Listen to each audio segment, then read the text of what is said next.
কুয়েতের পক্ষ থেকে বিমানবন্দরে প্রবাসী রক্তাক্ত হওয়ার ঘটনার তীব্র নিন্দা ও প্রতিবাদ জানাচ্ছি।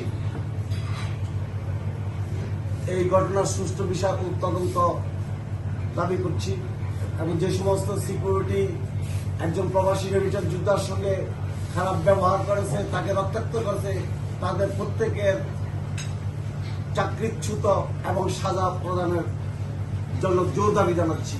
যদি প্রবাসীদেরকে এইভাবে ঢাকা এয়ারপোর্টে হয়রানি করা হয়, প্রবাসীদেরকে দেশে এইভাবে অপমানিত করা হয়, তাহলে আমরা রেমিটেন্স শাটডাউনের পুনরায় চিন্তা করব।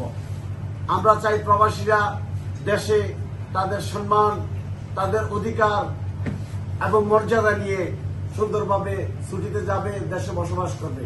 প্রবাসীদের অর্থে বাংলাদেশ চলে, সেই দেশে প্রবাসীদের এইভাবে অপমান হয়, সেটা আমরা মেনে নিতে পারি না। কুয়েতের নয়, আমি সারা বিশ্বে 56টি দেশ, যে সমস্ত দেশে প্রবাসী আছেন, প্রত্যেক দেশের প্রবাসী ভাইদেরকে এর তীব্র প্রতিবাদ জানানোর জন্য অনুরোধ করছি। আমাদের কোনো প্রবাসী ভাই যদি অন্যায় আচরণ করে থাকে, তাহলে তাকে আইনানুগ বিচারের আওতায় সরকার নিবে, কিন্তু তাকে রক্তাক্ত করার অধিকার কে দিয়েছে এবং এটা বাংলাদেশের কোন আইনে আছে? আর যে ম্যাজিস্ট্রেট ওকে 5,000 টাকা জরিমানা করেছে, প্রথমে তাকে চাকরিচ্যুত করা দরকার। সেখানে সে পূর্ণ ঘটনা না জেনে তার উপর অন্যায় বিচার করছে। আর যারা তাকে আলাদা রুমে নিয়ে তার উপর অত্যাচার করছে, স্ট্রিম রোলার চালিয়েছে, প্রত্যেকটি কর্মচারীকে দূতাবাসে আর প্রত্যেকটি কর্মচারীকে আমরা বাংলাদেশ বিমানবন্দরে আর দেখতে চাই না।